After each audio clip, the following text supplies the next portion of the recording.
తమకు 11 మంది ఎమ్మెల్యేలున్న ప్రతిపక్ష హోదా ఇవ్వాల్సిందేనని వైసీపీ నేతలు అంటున్నారు. సభలో మరో పక్షం లేనందువల్ల ఇవ్వడానికి వచ్చిన ఇబ్బంది ఏంటని నిలదీశారు.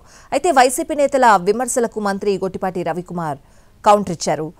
జగన్కు ప్రతిపక్ష హోదా ప్రజలు ఇవ్వాలి కానీ కోర్టులు ఇచ్చేది కాదని చెప్పారు. ఇక్కడ మనకి 11 మంది ఉన్నారు, ఇవ్వాలి, మన హ్యాస్ టు గివ్. దానికి మనం ఏం చేస్తాం? వాళ్ళు ఇవ్వంటున్నారు, మనం ఇవ్వాలంటున్నాం. That it be decide. వాళ్ళు చెప్తారండి, వాళ్ళు ఏదైనా చెప్తారు.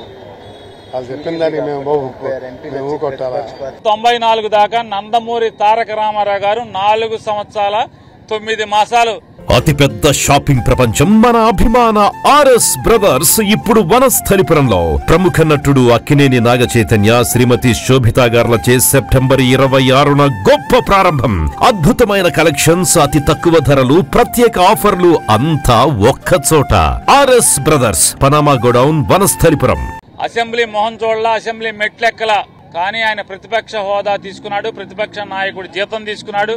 2 సంవత్సరాల పాటు జీతాలు తీసుకుని, ప్రతిపక్ష హోదా తీసుకుని, పిఎల్ని తీసుకుని, అన్నీ తీసుకుని, మరి నారా చంద్రబాబు నాయుడు 2 సంవత్సరాల పాటు మానేశాడు కదా. మరి మీకు లేనిది జగన్మోహన్ రెడ్డి గారికి ఏమొచ్చింది తప్పు? అంటే మీరు చేయొచ్చు, జగన్ గారు చేయకూడదా?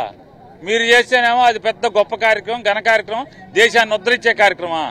జగన్ గారు చేస్తే అదేదో తలకాయ ఉంచుకునే కార్యక్రమం. ప్రతిపక్ష హోదాగా ఎన్ని సీట్లుంటే ప్రతిపక్ష హోదా ఉండిద్ది అనేది కూడా తెలియకుండా ముఖ్యమంత్రి ఏ విధంగా అయ్యాడనేది మాకైతే అర్థం కావట్లేదు. అది హైకోర్టులు లేకపోతే ఇంకోటి ప్రజాస్వామ్య దేశంలో ప్రజలు ఇవ్వాలి. ప్రతిపక్ష హోదా అయినా అధికార పక్షమైనా ప్రజలు ఇచ్చే మ్యాండేట్ ప్రకారమే ఆధారపడి ఉంది.